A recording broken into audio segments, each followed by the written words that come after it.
काय माणिक, टाय वगैरे लावून वाटतो ना मी रिच आणि सोफिस्टिकेटेड? वा वा साहेब, काय तुम्ही दिसताय हो, अगदी रुबाबदार व्यक्तिमत्व.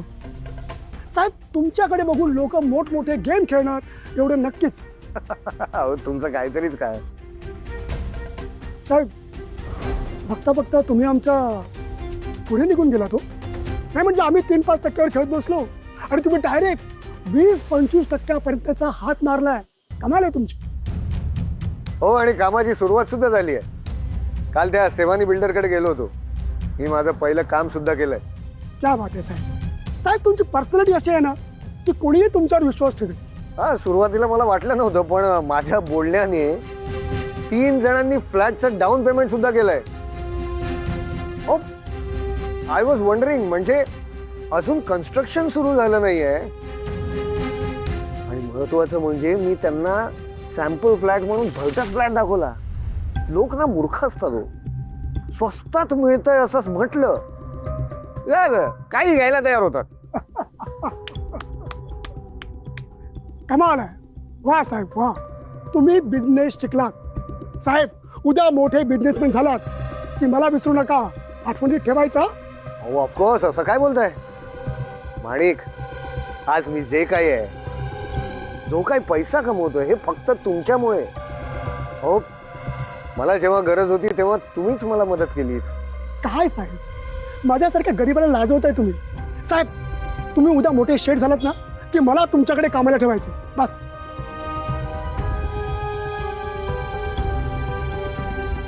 नाही, तुम्ही तुमचं काम करा, मी माझं करतो.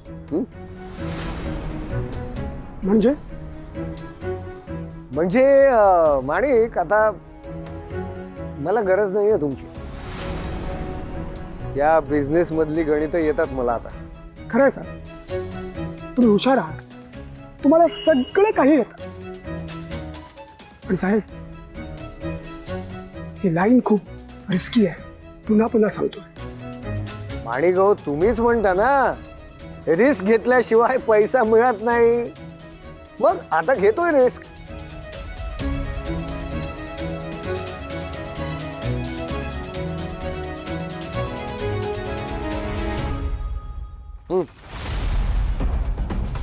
हो घ्या.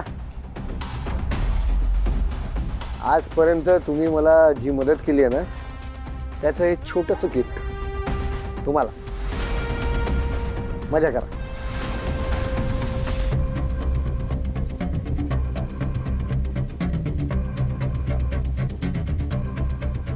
कावळा जास्त उडायला लागला,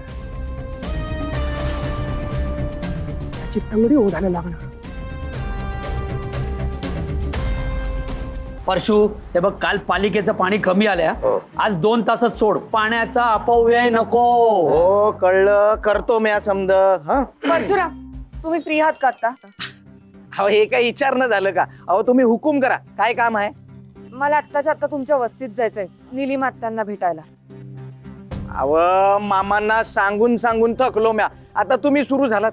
अहो आमच्या एरियात चोर डाकू अशी समधी लोक राहतात, आणि तुमच्यासारखी जंटलमन लोक तिकडे गेली तर कसं होणार? आणि बाई माणसाने तिकडे जायचं म्हणजे हे बघा, ते काही नाही, मला काही करून त्यांना आता भेटायचंच आहे. हे बघा, जोपर्यंत त्या स्वतःहून इथे येत नाहीत, मला तिथे जावंच लागेल. अहो बापरे, माझगावकरांची बहीण या परशुच्या वस्तीत राहते. कमाल आहे. आता ती फुलराणी इतकी वर्ष या सोसायटीत येते आणि माझगावकर किमान 2-3 वेळा तरी तिकडे गेले असतील. त्यांना सुद्धा काही माहिती नाही. अहो नाही नाही साहेब, काय ना, त्या जाधव वहिनी आहेत ना, त्या जास्ती कुणाशी बोलत नाहीत, म्हणजे घराच्या बाहेर बी पडत नाहीत, आणि भेटत तर कुणालाच नाहीत. पण मला भेटायचंय. तुम्ही माझ्या बरोबर येणार आहात का नाही? ताई साहेब, या वक्ताला मला माफ करा. ठीक आहे, मी एकटी जाईन. मग नाही, मी काढते शोध. हे थांब भैरवी, मी येतो तुझ्या बरोबर. तुम्ही?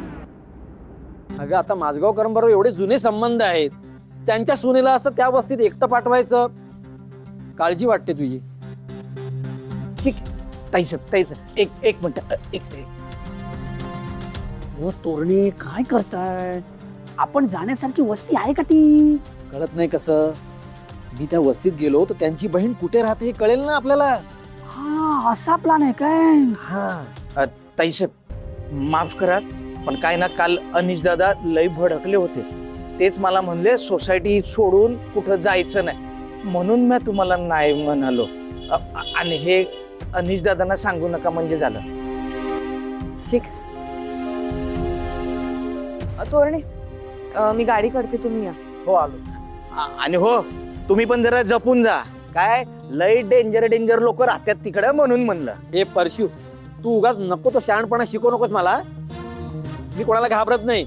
मी बघतो तिकडे जाऊन काय करायचं ते. आला मोठा. चला चल चल ड्युटीवर जा चल.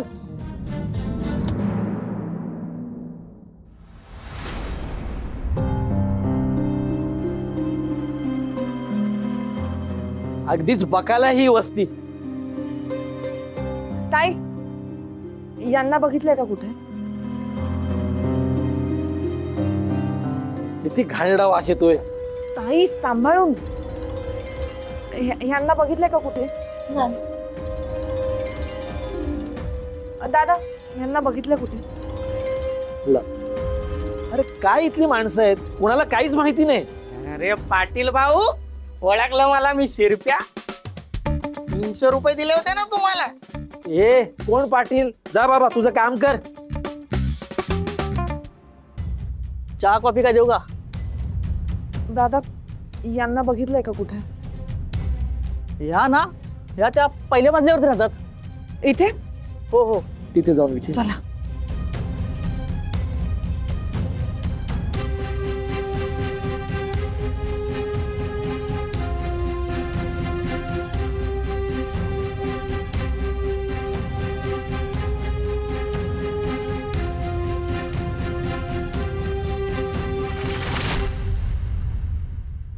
दादा मी यांना कुठे बघितलंय का? या काय उजव्या बाजूला राहतात? इकडे पहिलं दार का? हा हा, पण त्या नाही भेटणार तुम्हाला. काल तिथे एक म्हातार बाबा येऊन गेला, त्याच्या तोंडावरच दार मारलं त्यांनी. का? ते काय आपल्याला माहित नाही, आपण त्याच्या लपड्यात काय पडत नाही. अहो लय डेंजर माणूस आहे तो. कोण माणूस? जाऊ दे ना साहेब, नका ना त्यांच्या लपड्यात पडू. कशाला नादाला लागताय त्यांच्या?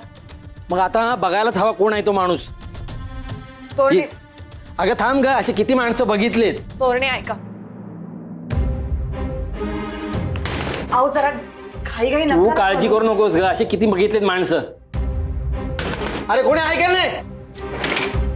अरे शेंगदाण्या, सकाळच सकाळच माझ्या घरचं दार का पडतोयस? हा, कोण आहेस तू? कोण पाहिजे? निलिमा. इल्ला तुझ्या काय बोलला? काय पाहिजे? निलिमा? हा आल्या इथल्या इथे नाही तुझा खिमा करून टाकला ना तर ती पण जाधव नाव नाही माझं. अरे हा लागेल ना. अरे काय करतो? अरे तुझा काहीतरी गैरसमज होतोय. मला तसं नव्हतं म्हणायचं. माफ कर बाबा. तू तू तू सोड मला, सोड. आता सोडतो. परत जर इथं दिसलास ना तर साऱ्या तुकडे तुकडे करून नाला फेकून द्या, कळलं काय? नको जातो. ए काय रे तुमचा? चल ए चल. ए चल.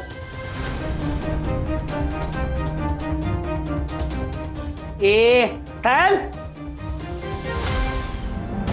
आली नुसती बघायला. हं.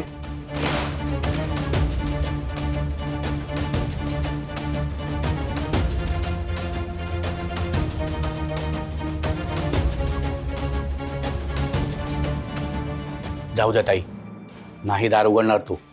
कालच एक म्हातारा बाबा इथे दार बडवत होता, तरी पण त्यांनी दार उघडलं नाही. का? अहो का म्हणजे का? अहो, बघितले ना कसा उलट्या खोपडीचा माणूस आहे तो. अहो लई हाफ मर्डर केले आहेत त्यांनी. हां, रोज रात्री आपल्या बायकोला बडवीत असतो. तुम्ही जा इथून. अहो चांगल्या लोकांची वस्ती नाही. अहो तुमच्यासारख्या एकट्या बाईला शेफ जागा नाही आहे ती. तुम्ही जा लवकर, जा इथून.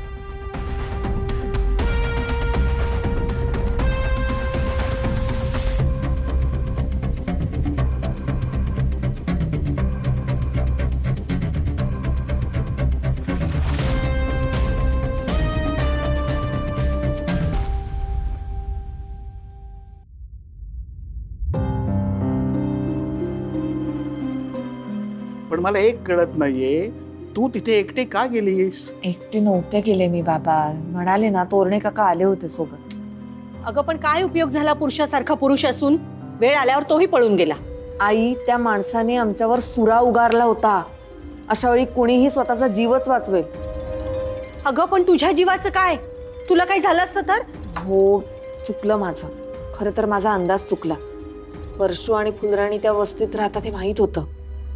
आणि बाबा काय किंवा अनिश काय एकदा दोनदा गेले होते.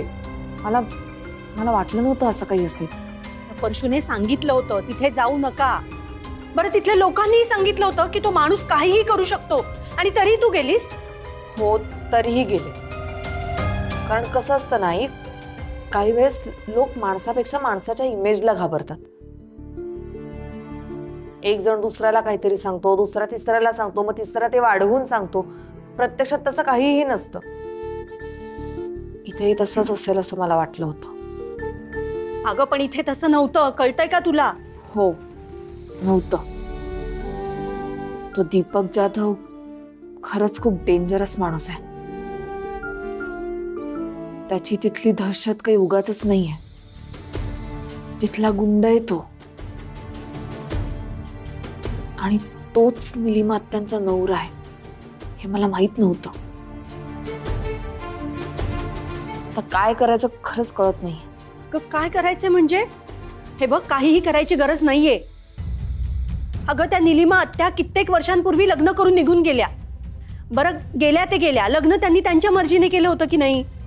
इतक्या वर्षात त्या आल्या का तुमच्याकडे मदत मागायला? नाही ना. अगं म्हणजेच हे सगळं त्यांनी ऍक्सेप्ट केलंय, आणि त्याच्यातच त्या सुखी आहेत. गेली 35-36 वर्ष त्या बाईचं तुमच्या घरात नावही घेतलं जात नव्हतं, आणि अचानक तिला शोधण्याचा अट्टाहास कशासाठी?